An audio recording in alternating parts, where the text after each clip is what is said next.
On reconnaît les missionnaires, hein, ils n'ont pas de micro, ils sont un peu décalés, mais ça fait vraiment plaisir. Nous sommes heureux. Avant, je disais toujours « Je suis heureux d'être avec vous ce matin ». Maintenant, j'apprends à dire « Nous sommes très heureux d'être en votre compagnie ». On a été bénis 2 fois. Nous, on est venus à 9 h et puis on s'est dit « Tiens, si la porte elle est toujours ouverte, on viendra à 11 h. S'il y avait un culte plus tard, eh bien, on reviendrait. » D'ailleurs, la fois où on s'est vu à l'église Paris Métropole, c'était pour un week-end de Pâques, c'est ça, hein? Et puis, j'étais venu du Cambodge, donc j'avais fait les 13 heures de vol de Phnom Penh, Paris, et c'est le pasteur Biava qui m'avait récupéré à Charles de Gaulle, et il m'a dit, le programme, il est très simple, Timothée, tu vas prêcher 7 fois ce week-end. Ma tête, elle a tourné 7 fois pour réaliser que c'était un gros week-end. Mais c'était intéressant parce que lors du dernier culte, j'avais prêché 2 fois le vendredi, 1 fois le samedi, 4 fois le dimanche. Mais le dimanche, début d'après-midi, où j'allais prêcher pour la 7e fois ce week-end-là, j'étais étonné d'être en pleine forme. Quand vous avez prêché déjà 1 fois, vous êtes fatigué. Et après 6 fois, et j'allais commencer la 7e prédication, j'étais en pleine forme, et à la fin du message, je me suis tourné vers le pasteur Biava, et j'ai dit, écoute, s'il fallait prêcher 8, 9, même 10 fois, je suis en pleine forme. Et il m'a dit, tu sais, on a peut-être un secret qui n'est malheureusement pas toujours pratiqué dans les églises. Il m'a dit, au moment où tu prends la parole, il y a une petite équipe là-bas, dans une pièce. Au moment où tu prends le micro, ils se mettent à prier pour toi. Et j'ai dit, ah ah, voilà le secret. Ils mettaient du bois dans le feu. Et ils l'ont fait 7 fois d'affilée. Et c'est pour ça, en milieu d'après-midi, ce dimanche-là, j'étais encore en feu. Et je crois que c'est la clé. La clé, c'est ça. La clé, c'est ça. Nous sommes heureux d'être là. On ne se connaît pas. On ne s'est peut-être jamais rencontrés. Mais vous savez quoi? On fait partie de la même famille. Et ceux qui nous regardent sur YouTube, nous faisons partie de la même famille. On n'est pas cousins. Même si on ne se ressemble pas, et je me demande combien de nationalités dans cette église, on ne se ressemble pas. Il y a des frères et sœurs qui sont sûrement de l'Asie, non? Non, il n'y a pas des Asiatiques ici, à part ma fiancée, elle représente tout le continent asiatique à elle toute seule. On ne se connaît pas, mais on fait partie de la même famille. C'est magnifique ça. Et cette famille, d'après les statistiques, elle ne cesse de grandir dans le monde entier. 70 000 personnes se donnent à Jésus-Christ toutes les 24 heures en moyenne à travers le monde. Si ça, ce n'est pas une bonne nouvelle. On se concentre sur ce Covid, comme s'il n'y avait que ça dans le monde. Eh bien, regardez à cette bonne nouvelle. 70 000, ça c'est le Stade de France qui se remplit tous les jours d'hommes, de femmes et d'enfants qui donnent leur vie à Jésus. Voilà, en tout cas, ça fait plaisir de retrouver votre pasteur Cyril et de faire connaissance de son épouse aussi. Du Cameroun, c'est ça, hein? Il n'y a pas que Yannick Noah qui est du Cameroun. Hein? Il y a votre pasteur aussi. En tout cas, ma fiancée, elle est d'origine chinoise. Moi, je suis d'origine britannique, d'origine camerounaise. Ton épouse est des Antilles. C'est formidable, hein? La famille de Dieu, elle est des 4 coins du monde. Et cette famille, elle ne cesse de grandir. Et puis un jour, tous les peuples, toutes les tribus, de toutes les langues vont confesser que Jésus-Christ est le Fils de Dieu. Amen. Toutes les langues, toutes les langues. Cette famille de Dieu, vous en faites partie. Moi, j'en fais partie depuis que je suis petit garçon. Mon papa et ma maman, ils ont d'ailleurs prié pour moi et mon frère avant qu'on soit nés. Vous avez compris la phrase là? Parfois, on prie pour les enfants quand ils sont déjà dans ce monde, mais nos parents, ils ont prié pour les enfants que Dieu leur donnerait un jour. Ils n'étaient même pas mariés, ils priaient déjà fiancés. Mon papa arrivait de Glasgow en Écosse, ma mère de Birmingham en Angleterre, et ils ont fini en Auvergne. Vous savez où c'est ça, l'Auvergne? Au fin fond de l'Auvergne. Et ils ont prié pour les enfants que Dieu un jour leur donnerait. Et puis, ils se sont mariés et Dieu leur a donné 2 très, très, très beaux garçons. Et ils ont prié pour Marc et Timothée. Seigneur, que très tôt, ils puissent te donner leur cœur. Et puis, un soir, on priait comme tous les soirs, papa, maman, Marc et moi. Et puis, j'étais dans mon lit et on avait prié la prière pour finir la journée. Et j'ai rappelé mes parents au moment où ils allaient éteindre la lumière et fermer la porte de la chambre. On habitait au-dessus de la petite église évangélique de Ghana, dans l'Allier, près de Vichy, qui est toujours là d'ailleurs aujourd'hui, la seule église évangélique de la ville. Et on habitait au-dessus, dans la chambre au-dessus. Et puis j'ai rappelé mon père et ma mère pour qu'ils viennent de nouveau auprès du lit, pour leur demander de prier avec moi, parce que je donnais ma vie à Jésus-Christ. J'avais 4 ans. Le soir même, mon frère aussi a donné sa vie à Jésus, il avait 5 ans. Il a quel âge? Il a 5 ans. Personne n'est trop jeune pour donner sa vie à Jésus. Et certains enfants pensent, tiens, papa et maman vont à l'église, ils connaissent Jésus, donc moi tout va bien. Mais en fait, on a tous besoin. Dieu n'a pas de petits-enfants. Il n'a que des enfants. Ça veut dire qu'un enfant de 5 ans, ma belle-sœur, elle avait 3 ans, quand elle a compris, à 3 ans, elle était sur les genoux de sa grand-mère au Pays de Galles. Elle a dit, Jésus, je t'ouvre mon cœur, je t'accepte dans ma vie. Et à la fin de ce message, je vais donner l'occasion, pour les petits comme les grands, de donner leur vie à Jésus. Et j'essaie de le faire à chaque fois. À chaque église que je visite, j'aime donner l'occasion parce que parfois, on pense, tiens, on vient à l'église, tu viens à l'église avec ta maman, avec ton papa, donc tout va bien. L'église, ce n'est pas le royaume de Dieu, c'est un bâtiment où l'on se réunit tous les dimanches matins. Et on peut être dans un bâtiment d'église et toujours pas dans la famille de Dieu. Vous avez retenu ça? On peut être dans un bâtiment d'église toute sa vie sans être encore né de nouveau dans la famille de Dieu. Alors à la fin de ce message, avant 13h, eh bien, j'inviterai tout le monde, tous ceux qui ne connaissent pas encore Jésus, qui ne sont pas sûrs d'appartenir à Jésus, eh bien, de lui donner son cœur. Moi, je l'ai fait à 4 ans. Je n'ai pas prié une grande prière très profonde avec tous les points de doctrine au bon endroit. J'ai simplement dit, Jésus, je t'ouvre mon cœur, je veux te suivre, pardonne mes péchés. Et oui, à 4 ans, on est pécheur. Et on a besoin du sang de Jésus. Je suis rentré il y a exactement 2 ans du Cambodge, où j'ai passé 19 ans dans un pays magnifique, avec des gens extraordinaires, très accueillants. Un pays qui a souffert et qui pourtant accueille avec un grand sourire. Parfois, quand je rentrais en France, je vous l'avoue, je cherchais les sourires. J'arrivais à Charles de Gaulle. Vous connaissez l'aéroport Charles de Gaulle? Et puis vous cherchez quelqu'un qui vous sourit. Bienvenue en France. Non, parfois c'est difficile. Tiens, ça râle. On est bien en France. Tiens, il y a une manifestation, il y a une grève. On est bien en France. Donc je suis rentré du Cambodge et ça c'est formidable. Et Dieu bâtit, comme l'a dit votre pasteur tout à l'heure dans sa prière, Seigneur, tu bâtis ton église. Et si vous pouviez voir comment Dieu bâtit son église là-bas, dans un pays qui était en ruine il y a un peu plus de 40 ans, après le génocide des Khmers rouges, détruit. Mais Dieu a eu son dernier mot. Et il construit son église, et il y a des églises partout, à travers ce petit pays là-bas en Asie du Sud-Est. J'ai écrit un livre qui s'appelle « C'est toujours possible ». Ce sont 5 prédications que j'ai données un peu partout dans mes voyages au fil des années et j'ai eu à cœur de les mettre sur papier. Et ce livre est disponible à la sortie. S'il n'y en a plus, vous mettez simplement votre nom et la semaine prochaine, vous aurez votre copie en main propre à la fin du culte. Ce livre est là simplement pour vous booster, vous encourager.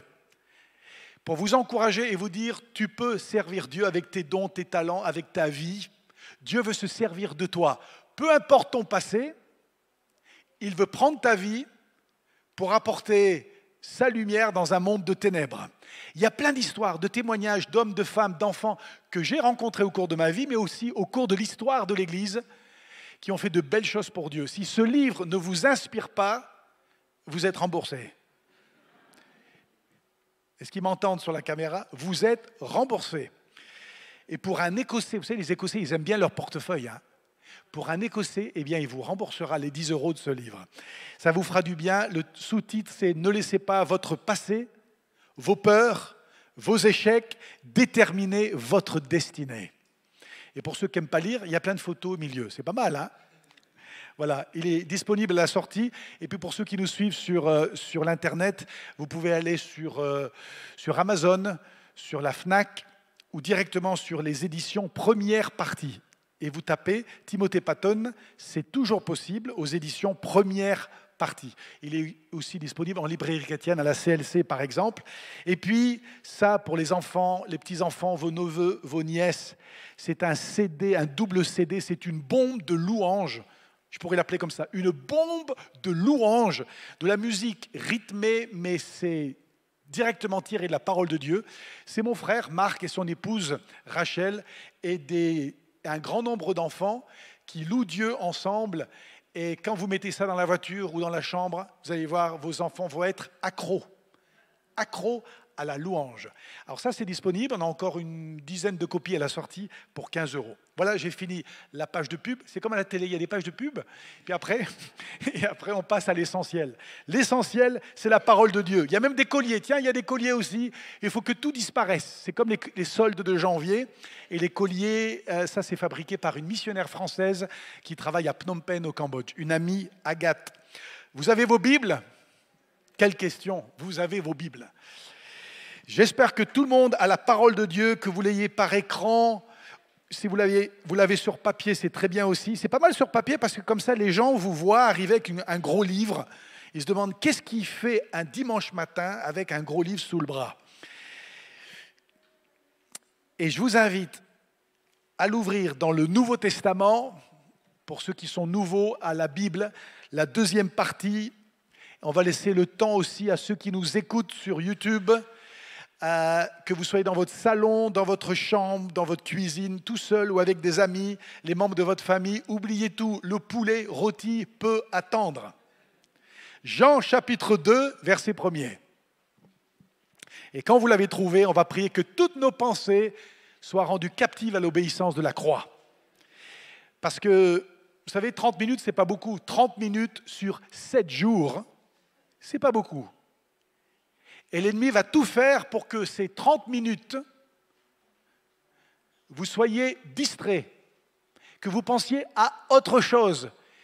Et on va tout faire pour que les 30 minutes que nous allons passer ensemble, on soit les uns et les autres captivés par ce récit de l'évangile de Jean chapitre 2 et qu'on ressorte avec une clé.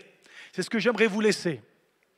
Tous les mercredis soirs à 20h, c'est ça, on a un Zoom ouvert à tout le monde, c'est gratuit, et je donne des clés pour prêcher. Alors, le mot technique, c'est l'homilétique. L'homilétique, on dirait une maladie. Il a attrapé l'homilétique. Mais l'homilétique, c'est l'art de prêcher, en fait. Et j'appelle ça gospel talk, parler, présenter l'évangile, de façon à ce que les gens qui vous écoutent, vous écoutent jusqu'au bout. C'est ma prière, en tout cas, que vous m'écoutiez jusqu'à 12h57. Et on enseigne les clés tous les mercredis soirs. Captivez votre auditoire. Des clés. Donc on donne un trousseau de clés, c'est 12 leçons tous les mercredis jusqu'au 30 juin. Si vous souhaitez le lien, on peut vous le donner à la sortie. Que vous soyez prédicateur ou pas, mais que vous ayez envie de parler en public, que vous sentez que c'est peut-être quelque chose que Dieu vous appelle à faire. Et pour les pasteurs aussi. Parfois les pasteurs ils disent « ouais, ça fait 20 ans que je prêche, je sais mon métier ». Et en fait, on a toujours besoin d'apprendre, parce que le monde évolue, les auditoires aussi, les mentalités évoluent. Alors, je vais vous laisser une clé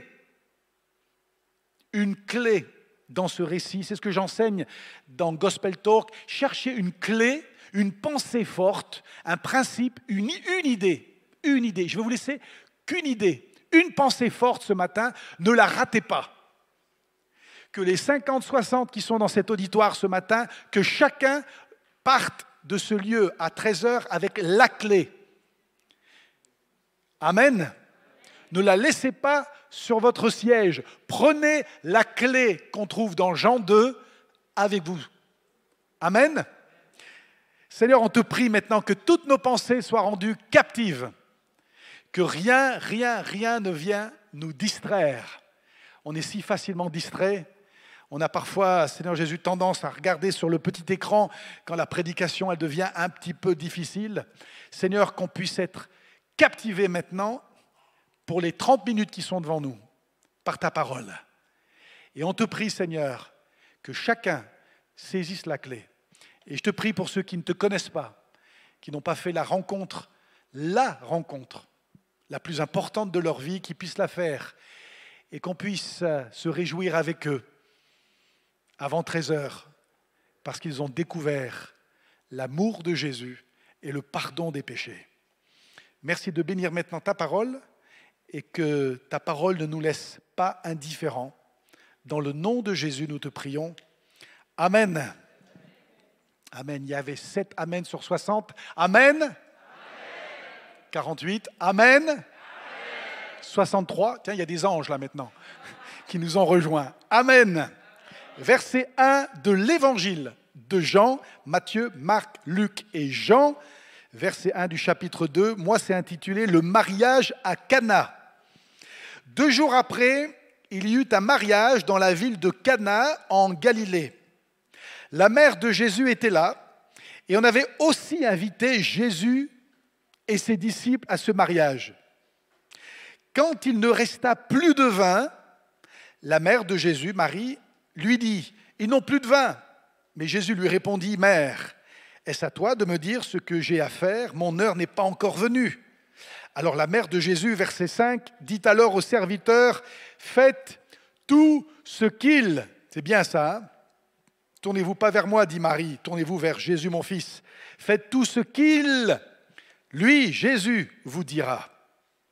Il y avait là, et voici le verset clé de cette prédication, il y avait là 6 de ces vases de pierre, ou dans une autre version, des jarres, que les Juifs utilisaient pour se laver selon leurs règles religieuses.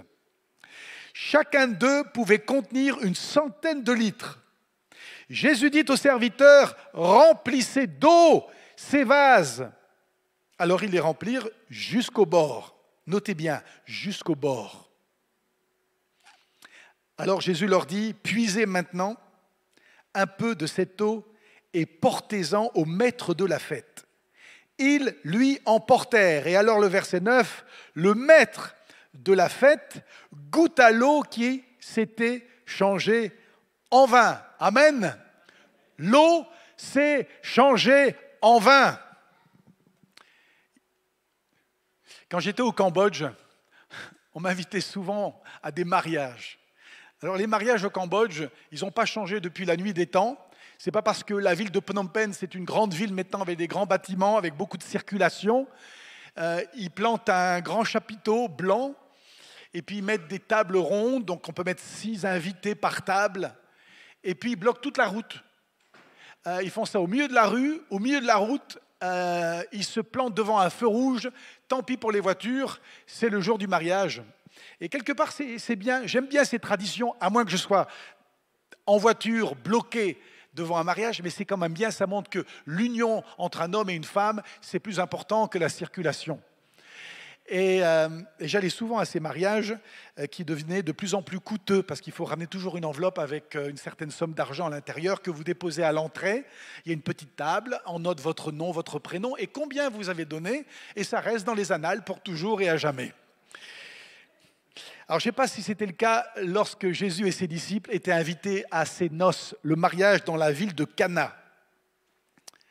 Quand j'ai lu ce texte, je me suis dit, ces noces de Cana, ce mariage ressemble beaucoup à la société, au monde dans lequel nous vivons aujourd'hui. Il y a le décor, mais il n'y a pas le vin.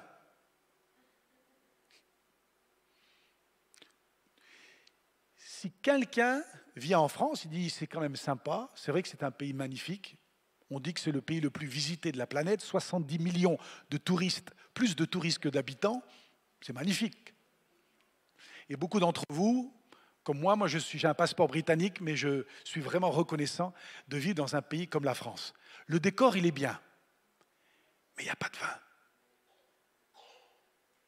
Il n'y a plus de joie, il n'y a plus d'espérance. Il n'y a pas de foi. On a peut-être des bâtiments. Avec Yuki, on était venu l'autre jour de l'Alsace, où on va s'installer après notre mariage en juillet. Et puis on est arrivé, on a fait une pause en Franche-Comté. Et on a vu cette belle église, la porte grande ouverte. C'est tout beau, c'est d'un décor magnifique. Elle a été construite il y a des siècles en arrière. Il y a le décor, mais il n'y a pas de joie. Ça, c'est la société dans laquelle on vit aujourd'hui. Un mariage sans vin. Vous vous rendez compte, un mariage sans vin, il n'y a plus de joie, et pourtant, j'insiste sur ça, et pourtant, Jésus est là, au mariage, comme il est en France. Ce n'est pas le Covid qui a chassé Jésus. Il y a des gens, ils sont tellement tristes parce qu'ils ne pensent qu'au Covid, ils écoutent BFM TV du matin jusqu'au soir. Lisez la Bible. Lisez les biographies d'hommes et de femmes de Dieu qui ont changé le monde. À croire que toutes les autres maladies n'existent plus. Jésus est toujours présent au mariage, même s'il n'y a pas de vin. Et d'ailleurs, Jésus a décidé de changer l'atmosphère du mariage, changer l'atmosphère de notre société, de nos quartiers, de nos banlieues, de nos villages reculés de France. Il a décidé de les changer avec nous, avec toi, avec tes cruches, avec tes vases de terre. Jésus a décidé de changer l'atmosphère du mariage avec toi. Au verset 6, il est dit, il y avait là 6 jarres de pierre destinées aux purifications des Juifs et contenant chacune une centaine de litres. J'étais pas bon en maths, mais 6 fois 100, ça fait 600 litres. 6 jarres de pierre. Et le verset 7, ça pourrait être le titre de la prédication de ce matin. Le verset 7, remplissez d'eau ces cruches. Remplis tes cruches d'eau. Remplis tes cruches d'eau. Si c'est tout ce que tu retiens ce matin, retiens ça. Remplis tes cruches, ta cruche, ton jar d'eau. Je vais vous laisser la clé. Je vous ai parlé il y a 5 minutes d'une clé. Vous pouvez la saisir et ça va changer votre vie. Ça peut changer le reste de votre vie, la clé qu'on va découvrir dans ce passage. D'ailleurs, je l'ai découverte, je m'en souviens, il y a 2 ans, un peu plus de 2 ans, j'étais à Dunkerque. Ça, c'est pas au Cambodge, hein. C'est en France, là-haut, avant d'arriver en Belgique. J'étais dans un hôtel, je faisais une mission dans un lycée catholique, le lycée de la Providence, où j'ai annoncé l'évangile et parlé de la mission. Mais j'étais dans cet hôtel, et puis un matin, je lis, comme on le fait tous, j'espère, on lit la parole de Dieu, on commence avec la parole de Dieu, et je lisais, et je suis tombé sur ce passage, Jean 2. Et là, j'ai trouvé une clé. C'est comme si la clé, elle sortait des pages de Jean chapitre 2. Un principe. Et la clé, c'est que Dieu nous a donné à tous des cruches. Il faut qu'on comprenne déjà ça. Dieu t'a donné une cruche ou des cruches, des talents, des dons. Ceux qui nous écoutent sur YouTube, Dieu t'a donné des dons et des talents, une passion, des ressources. Il t'a donné des vases de terre. Chacun ici a au moins un vase de terre. Jésus a besoin de ta cruche. Lors de ce mariage de Cana, Jésus a vu ces 6 cruches d'eau. Il avait besoin de ces cruches pour que l'atmosphère de ce mariage soit transformée et que le mariage ne soit pas gâché. Ça serait terrible quand même de dire 10 ans plus tard, tu te souviens, pasteur Cyril, tu te souviens, on avait été invité à un mariage, ouais, tu vois de quoi je parle, hein? Ouais, c'était sympa, le décor c'était sympa. La robe de mariée, jolie. Mais par contre, on s'en souviendra, il n'y avait pas de vin. Elle est où ta cruche? Elle est où ta cruche? Si tu ne sais pas où elle est, il faut la chercher. Tes dons, tes talents. Tu fais quoi de ce que Dieu t'a donné? On est tous différents. Certains sont doués pour prêcher, pour chanter, pour accueillir, pour servir dans l'église. Il y a des cruches que l'on voit bien, il y a des cruches qui sont plus à l'ombre. On a tous des cruches. Elle est où la tienne? Remplis ta cruche d'eau. Les cruches, vous savez, de beaucoup de chrétiens, malheureusement, finissent dans les musées, dans les galeries d'art, sur des étagères. Il y a même des gens qui vont vous dire, tu sais Timothée, je vais te montrer mon album à photos de cruches. Ah, il fut un temps. J'ai servi le Seigneur avec mes dons et mes talents. Et puis les années sont passées, j'ai été déçu, j'ai quitté l'église, j'en voulais même à Dieu. Et puis voilà, les années sont passées, et puis ma cruche, elle ne sert plus à grand-chose. Elle est là, sur l'étagère. Alors, comme dans les musées, vous savez, on met une petite étiquette. Alors si c'est écrit en latin, ça fait mieux. On ne comprend rien, mais ça fait mieux, paraît-il. Une petite étiquette, alors c'est écrit, je ne sais pas, Jean-Jacques, né en 1972, cruche au service du Seigneur. Alors on prend une photo. Les touristes y viennent, ils prennent des photos, prenez un selfie. Mais vous êtes sur l'étagère et les années ont passé et votre cruche, elle s'est remplie de poussière. Alors que Dieu veut s'en servir pour que vous la remplissiez d'eau. C'est intéressant, ces 6 jarres de pierre ont servi à la purification des Juifs. Et quand Jésus est arrivé à ces noces de Cana, il a dit, elles vont changer de fonction, ces cruches. Elles ne vont pas servir à cette fête religieuse des Juifs, elles vont servir pour changer l'eau en vin. Et Dieu veut se servir de toi, pas pour une vieille cérémonie.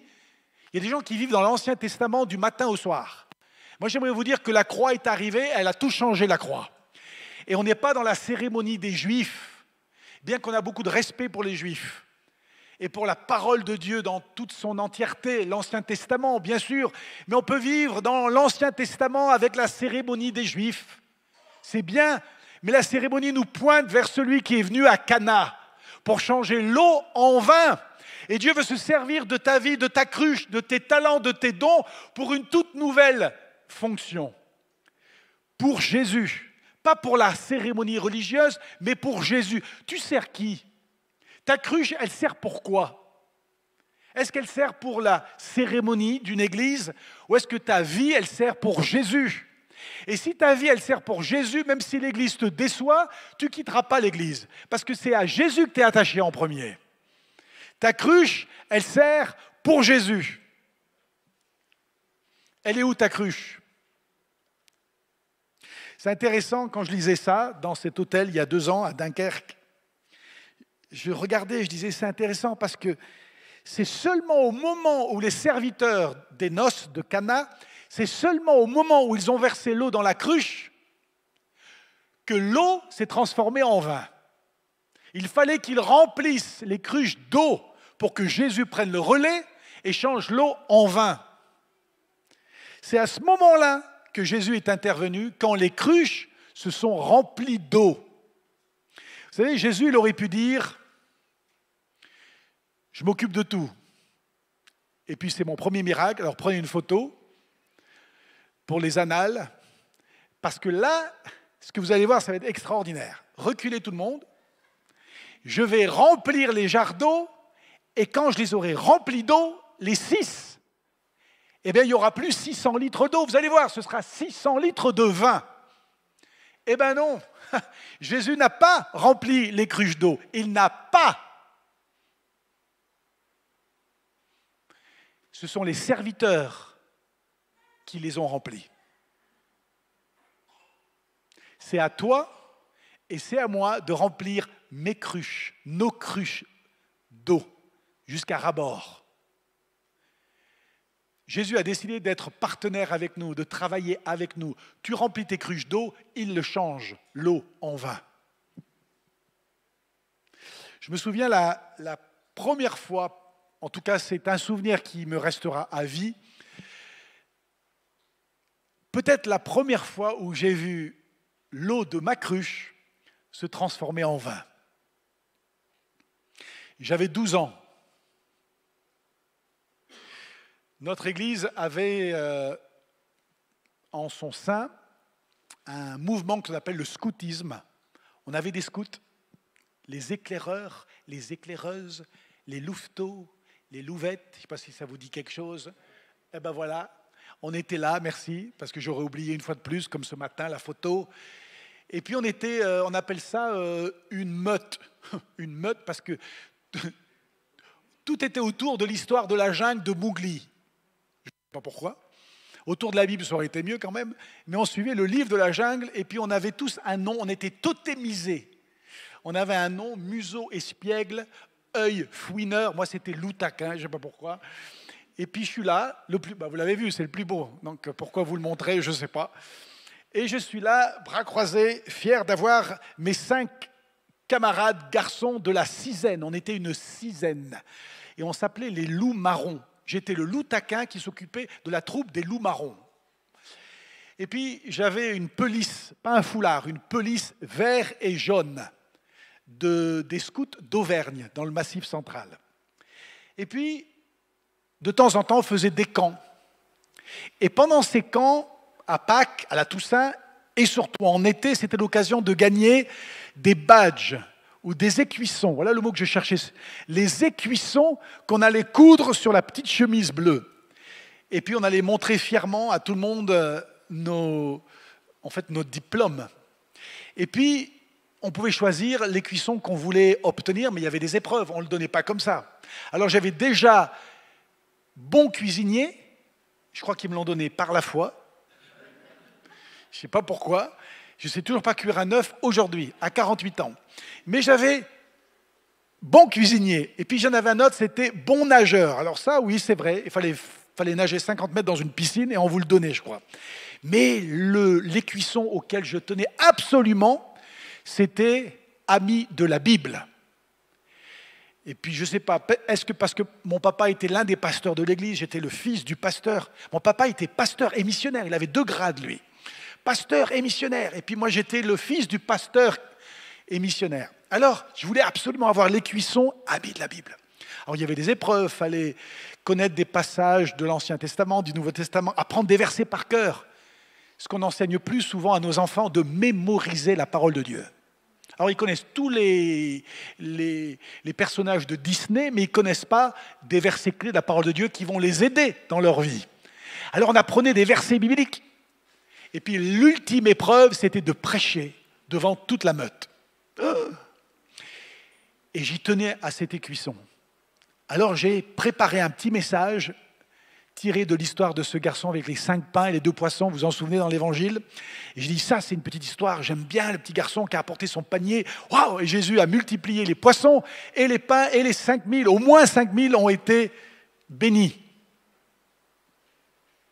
Et je suis allé à ce camp. C'était dans les Alpes de Haute-Provence, dans un petit bled perdu à Josier. Je ne sais pas si le GPS il va le trouver. On était là perdus au mois de juillet, en 1985, et j'allais apporter ma toute première prédication. Ça n'allait pas durer longtemps, mais j'y tenais parce que je voulais porter ce badge sur ma petite chemise bleue. Et je me souviens, j'étais là devant une quarantaine de mes amis de mon âge, des garçons et des filles, et j'ai apporté mon premier message. Vous savez ce qui s'est passé quand j'ai fini de prêcher? J'avais qu'une envie, c'est de recommencer. Mais qu'est-ce qui s'est passé? Maintenant, je vois ce qui s'est passé. Pourquoi Dieu avait béni ce court message que j'avais donné à ces louveteaux et ces louvettes? C'est que j'avais rempli mon vase d'eau avant d'apporter le message à mes camarades. Qu'est-ce que j'avais fait en fait? J'avais pris ma cruche. À l'époque, je ne le savais pas. Je le réalise maintenant. J'ai pris ma cruche. Ma cruche, elle était vide. Il y avait 3 gouttes à peine. Ma cruche, elle était vide. J'ai dit, Seigneur, je vais apporter mon tout premier message. Oh, j'ai jamais apporté ta parole. J'ai jamais parlé en public. Et j'ai que 12 ans. Alors chez moi, avant de prendre le train pour partir dans les Alpes, je préparais mon message et j'ai prié. J'ai dit, Seigneur, je n'ai jamais prêché, mais je commence avec ce que j'ai. Et j'ai lu et relu et lu et relu et lu et relu le passage de ce petit garçon avec les 5 pains et les 2 poissons. Et j'ai continué. J'ai demandé conseil à mon père, parce que lui avait déjà prêché depuis des années. Papa, comment on fait pour apporter la parole? Et il m'a aidé. Et j'ai prié encore un peu plus. Et j'ai demandé à mes parents de prier pour moi. Parce que jamais de ma vie, je n'avais prêché. Et j'ai rempli à ras-bord ma cruche d'eau. J'ai pris ma valise et ma cruche. Et je suis parti à Josier, là-bas dans les Alpes. Et quand je me suis adressé à la meute, et on a une deuxième photo, s'il vous plaît, et quand je me suis adressé à la meute, que j'ai donné mon tout premier message, voilà le jour où j'ai apporté ma prédication, on m'a donné cette photo il n'y a même pas 1 an. On a retrouvé cette photo où j'ai apporté mon message. Qu'est-ce que j'ai fait ce jour-là? J'ai versé de l'eau. Et en versant l'eau, elle se transformait en vin. Et le cœur de ces enfants qui m'écoutaient était touché par la parole de Dieu. Quand vous remplissez votre jarre d'eau, Jésus s'occupe de transformer l'eau en vin. Vous savez ce que j'ai fait depuis ce jour-là? Ça fait 36 ans.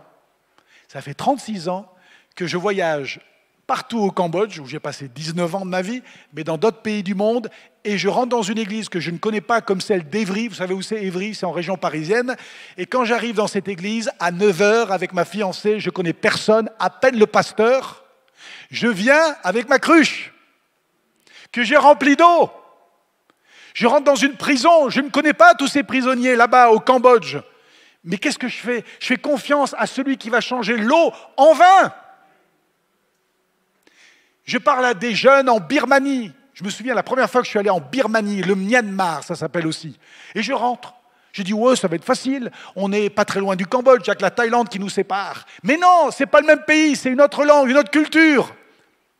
Et puis je rentre, puis je dis, oh, je ne connais personne, je ne connais pas cette langue. Et puis je réalise que la seule façon, c'est de faire confiance en celui qui va changer l'eau en vin.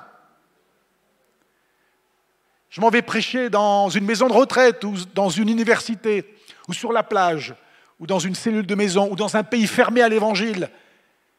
Et à chaque fois, je me rappelle le miracle de Jean chapitre 2. Et je me dis, si Jésus a changé l'eau en vin, il y a 2000 ans, il le fera quand je verserai l'eau. Et ce ne sera plus de l'eau, ça va changer de couleur. Attendez-vous au miracle de Dieu quand vous avez rempli votre cruche d'eau. Vous n'aurez rien si votre cruche, elle est vide. C'est la mauvaise nouvelle de la prédication. Il n'y en a qu'une, c'est celle-là. Vous n'aurez rien, aucun miracle, si vous ne remplissez pas votre cruche d'eau. Et si vous la remplissez, Jésus promet de faire ce qu'il a fait à Cana. Il le fait à chaque fois. Parce qu'il est dit au verset 8, « Puisez maintenant, leur dit-il, et apportez-en à l'organisateur du repas. » Et ils lui en apportèrent. L'organisateur du repas goûta l'eau changée en vin. Je voulais laisser un petit conseil, s'il vous plaît, de grâce. N'essayez pas de transformer l'eau en vin. Ça, c'est le rôle de Jésus. Quand on a appris ça, ça enlève tellement de stress. J'ai rencontré tellement de missionnaires au Cambodge, il y en a des centaines et des centaines. Certains sont vite découragés. Ils pensaient rester 20 ans au Cambodge, ils sont restés 20 jours. Pourquoi? Parce qu'ils ont essayé de changer l'eau en vin. Non, remplis ta cruche et fais-lui confiance de changer ton eau en vin.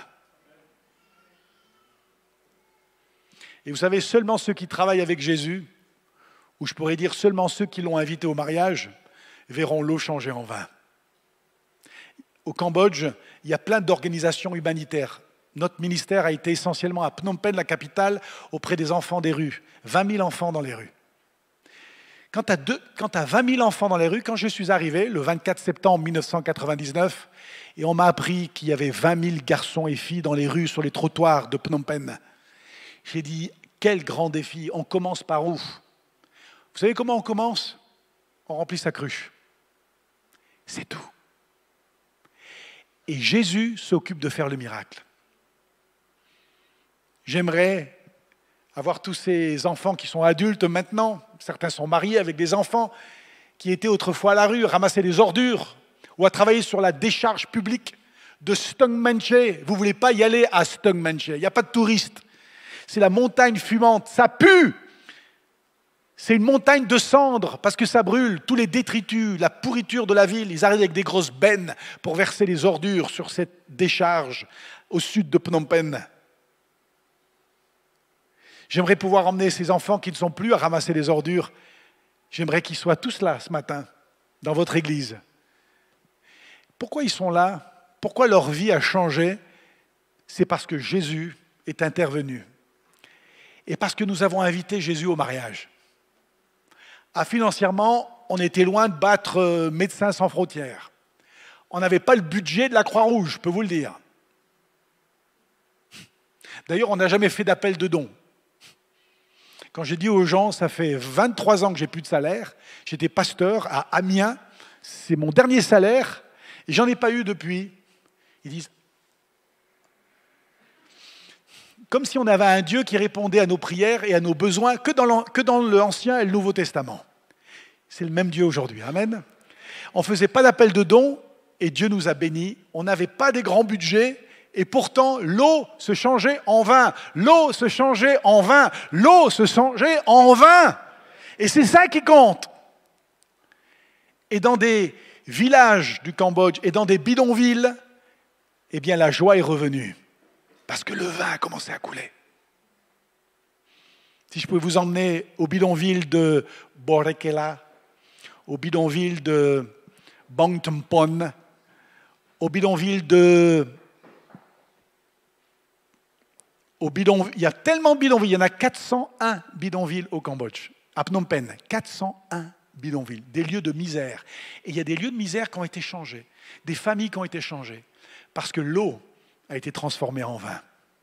Alors, je vais bientôt terminer. Quel que soit le ministère auquel Dieu vous a appelé, peu importe ce à quoi Dieu t'a appelé, que ce soit pour prêcher l'Évangile, pour être missionnaire au Cambodge, au fin fond de l'Inde, pour aider à la traduction de la Bible. Voilà un grand besoin. Des traducteurs de la Bible. Nous, on a combien de versions en français? Ah, mais j'aime pas la Louise Gon, je préfère la Tob. Il y a des gens qui n'ont même pas Jean 3, 16, après 2000 ans d'histoire de l'Église. Eh oui, la Wycliffe, voilà le nom de la mission, qui cherche des traducteurs de la Bible, des gens qui sont doués en langue et qui peuvent aider à traduire la parole de Dieu dans la langue de cœur d'une tribu. Quel que soit le ministère auquel Dieu vous a appelé, que ce soit pour nettoyer l'Église, que ce soit pour envoyer des jeunes en mission au fin fond de l'Afrique, je ne sais pas. Mais le principe, il est le même. Le principe, pour ça tout le monde peut récupérer la clé. Le principe, il est le même. 1, remplis ta cruche d'eau. Ça veut dire, passe du temps dans la présence de Dieu. Forme-toi à ce à quoi Dieu t'appelle. Va voir ceux qui ont de l'expérience dans ce qui t'intéresse. Écoute leurs conseils. Lis des biographies. Si tu passes 3 heures sur Facebook, peut-être qu'il faut éteindre l'écran et dire « Je vais lire des biographies d'hommes et de femmes de Dieu qui n'ont pas perdu la seule vie que Dieu leur a donnée. » C'est ça, remplir sa cruche d'eau. Deuxièmement, emmène ta cruche là où Dieu t'appelle. Parce que remplir sa cruche d'eau et la mettre sur l'étagère, ça ne sert à rien. Il faut l'emmener quelque part, ta cruche. Dans un quartier difficile de Évry ou dans un camp de réfugiés au Soudan, emmène ta cruche d'eau quelque part. Jésus ne le fera pas à ta place. Puis troisièmement, puise. Ça, c'est un acte de foi. Tu dis, ouais, c'est toujours de l'eau. Hein. C'est peut-être du vitel, mais c'est toujours de l'eau. Et quand tu puises, c'est déjà un acte de foi. Tu dis, Seigneur, je te fais confiance que l'eau dans mon vase va se transformer en vin. Et vous savez quoi? Il le fait à chaque fois. À chaque fois qu'on lui fait confiance, il change et les vies sont transformées. Et l'eau devient vin. Les cœurs sont changés, les aveugles dans ce camp de réfugiés au Soudan voient. Ces gens qui arrivent de Syrie ou d'Irak, dans les quartiers difficiles de Évry, ces gens sont transformés. Tu dis, mais qu'est-ce que j'ai fait? Tu n'as rien fait d'autre que de remplir ton vase d'eau. Et Jésus a changé l'eau en vin. Je vais terminer et on va prier. J'ai dépassé un peu mon temps, c'est normal, je suis prédicateur. Vous avez encore 3 minutes? Ça vous va? C'est que tout récemment que j'ai découvert la vie de Irena Sandler, une Polonaise. Avant, je n'en avais jamais entendu parler. Et en fait, cette femme, on n'en aurait pas entendu parler en dehors de la Pologne, où elle est assez connue, son pays natal, si en 1999, des élèves d'une école à Kansas, aux États-Unis, n'aient pas découvert l'histoire extraordinaire de cette dame. Et c'est ce travail de fin d'études de ces étudiants qui a permis à ce que le reste du monde, que beaucoup d'autres entendent parler de Irena Sandler. D'ailleurs, on pensait qu'elle était morte. Et elle vivait encore. En 1999, elle vivait encore. Elle avait 90 ans dans son petit appartement à Varsovie, la capitale de la Pologne. Irena Sandler, en 1939, était infirmière en Pologne. Et vous savez ce qui s'est passé en 1939? Les nazis, les Allemands, ont envahi la Pologne. Et puis, ils ont créé ce qui est devenu le ghetto de Varsovie.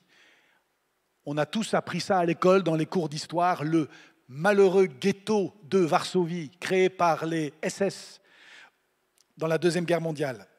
Et Irena, cette infirmière, elle a vu dans quelles conditions vivaient ces gens, ces juifs pour la plupart, dans ce ghetto de Varsovie. Et elle s'est dit, en voyant tous ces enfants enfermés dans ce ghetto, en fait c'était un quartier entier de la ville qui était bloqué. Les enfants ne pouvaient pas sortir. Elle s'est dit, s'ils restent enfermés dans ce ghetto, ces enfants vont mourir de faim et de maladie. Et Irena a senti dans son cœur, c'est une chrétienne, elle a dit, Seigneur, je sens que mon appel, c'est de sauver les enfants du ghetto de Varsovie, de les sortir de l'enfer. Elle a réussi à convaincre les mamans de ses enfants de lui confier ses enfants. Et elle a dit à ses mères, elle a dit, faites-moi confiance, vous ne me connaissez pas, mais faites-moi confiance. Je vais tout faire pour sortir vos enfants du ghetto de Varsovie pour qu'ils trouvent une vie meilleure de l'autre côté. Et cette Irena, vous savez, quand on met les pieds dans l'engrenage, le bon engrenage, et que Dieu est avec nous, tout s'enclenche. Tout s'enclenche. Et cette femme a trouvé des idées pour cacher les enfants dans sa voiture, pour les sortir du ghetto de Varsovie. Elle les a cachés dans sa boîte à outils, à l'arrière de sa voiture. Parfois, elle les mettait dans des valises. Et un jour, elle a trouvé un cercueil. Il a servi le cercueil pour mettre des enfants. Et puis, elle les a sortis. D'ailleurs, elle avait un chien. Et puis, le chien avait été entraîné, formé pour aboyer au moment où le véhicule quittait le ghetto et que les soldats allemands étaient là à vérifier qui rentre et qui sort. Et le chien aboie au cas où les enfants, dans le cercueil ou dans la valise, se mettaient à pleurer. Et quand elle sortait du ghetto, il y avait des familles polonaises chrétiennes qui accueillaient ces enfants juifs et qui les sauvaient. Vous savez, quand les Allemands découvrirent ce que Irena Sandler était en train de faire, elle avait déjà sauvé 2500 enfants juifs. Si ça, ce n'est pas une héroïne.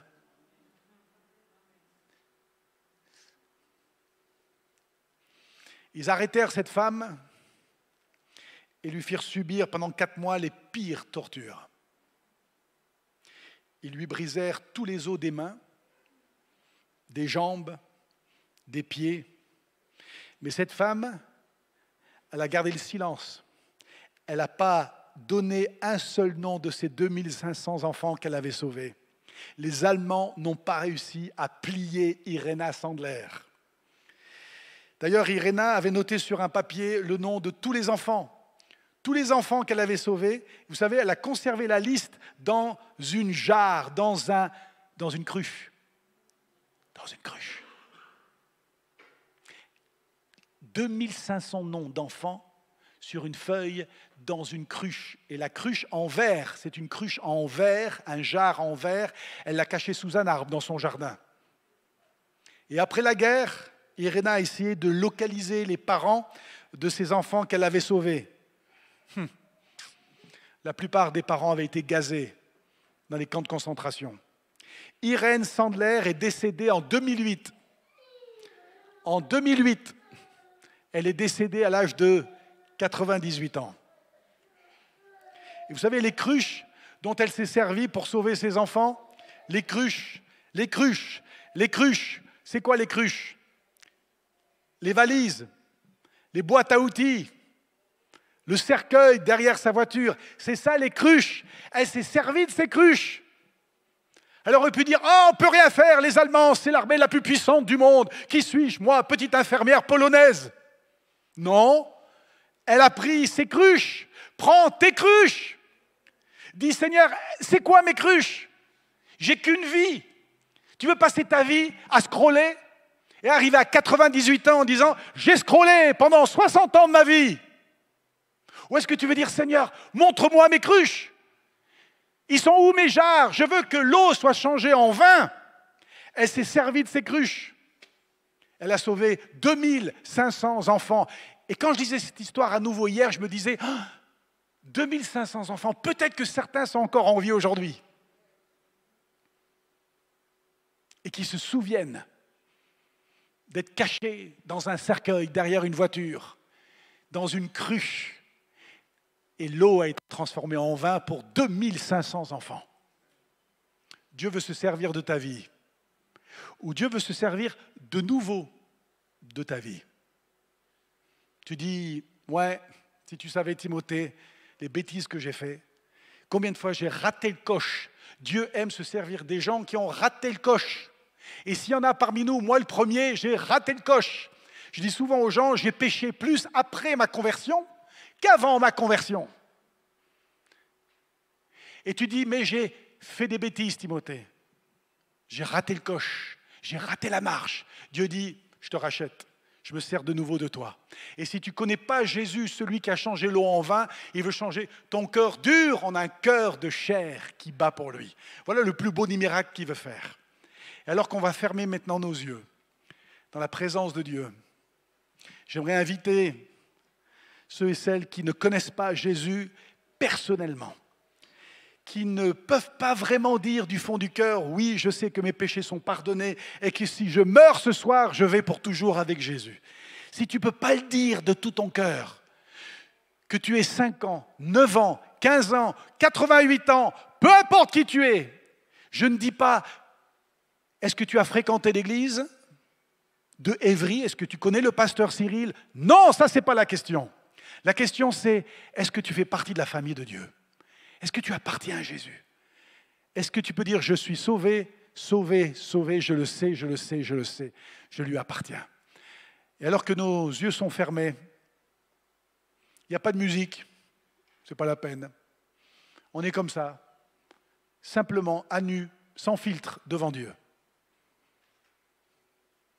Et tout ce que Jésus veut, c'est ton cœur. Il veut changer l'eau en vin dans ton cœur. Il veut changer l'eau en vin. Et le vin, c'est la couleur du sang de Jésus qui va tout nettoyer si tu lui donnes ta vie. Est-ce qu'il y a une personne, 2 ou plusieurs, ce matin, qui veut simplement dire, moi, je donne aujourd'hui ma vie à Jésus-Christ. Je veux qu'il change l'eau en vin dans mon cœur. Je veux être un enfant de Dieu. Si ça, c'est ta prière, quel que soit ton âge, dis pas, je me cache derrière ma maman. Mais tu dis, Jésus, je suis tout seul. Parce qu'un jour, devant le trône, devant le jugement dernier, je serai tout seul. Alors je suis tout seul aujourd'hui et c'est une décision personnelle. Si c'est ta prière, je t'invite simplement à lever ta main. À ta place, tu lèves ta main et en levant ta main, tu dis « Je donne ma vie à Jésus.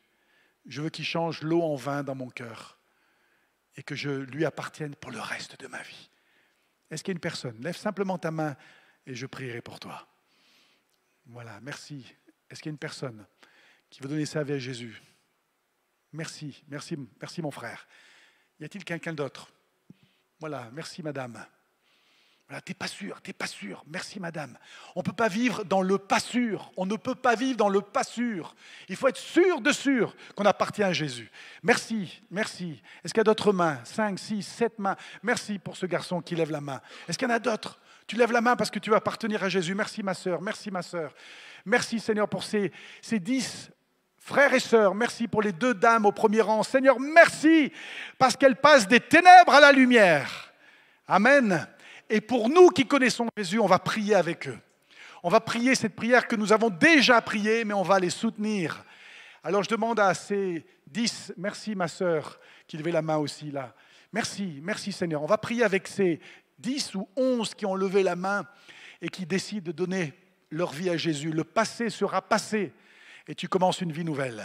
Alors on va prier tous ensemble, à voix haute. Derrière notre masque, c'est pas grave, à voix haute, parce qu'il y a une puissance dans la confession.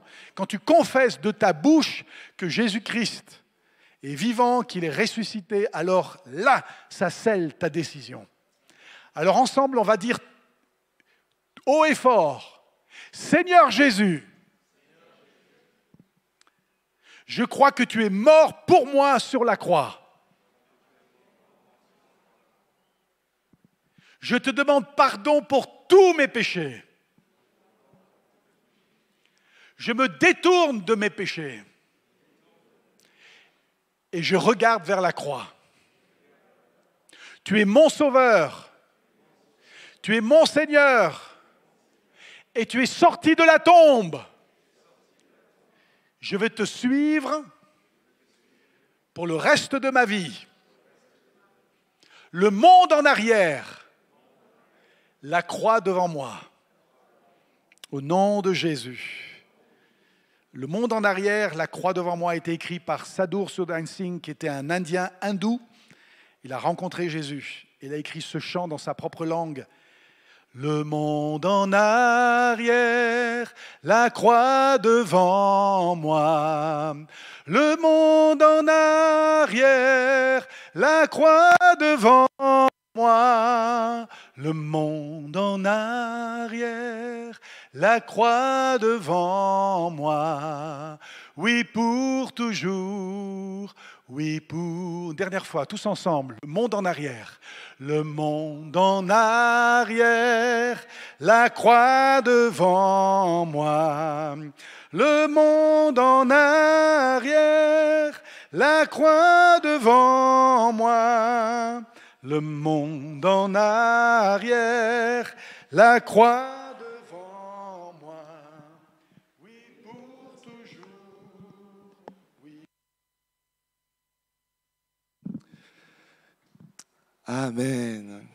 Amen. Est-ce qu'on peut se lever ensemble, simplement? Alléluia. Peut-être vous qui êtes à la maison aussi, prendre un temps peut-être pour dire merci à Jésus. Elle est haute ta cruche. Peut-être demander au Seigneur de remplir cette cruche. On va prier pour clôturer, mais peut-être ce matin, tu as besoin que le Seigneur t'ouvre les yeux et que je dis, Seigneur, ok, voici cette cruche, Seigneur. Donne-moi de la rendre utile. Et il a dit, le pasteur Timothée, on n'a qu'une seule vie. Et on voudrait que cette vie compte. Moi, je le dis souvent, je n'ai qu'une seule vie, Seigneur. Je vais l'utiliser pour te servir, sans regret. Que j'ai 2 ans ou que j'ai 90 ans, comme cette maman, nous voulons nous confier entièrement entre tes mains. Amen. On prie quelques instants. Élève ta voix et parle à ton Dieu. Retourne de ce culte en ayant parlé à ton Dieu. Peu importe comment ce message t'a parlé, ouvre la bouche et parle à Jésus quelques instants. Alléluia. Vas-y, parle-lui, mon ami. Peut-être tu ne sais pas, parle-lui en toute simplicité, car c'est ton Dieu et c'est ton Père.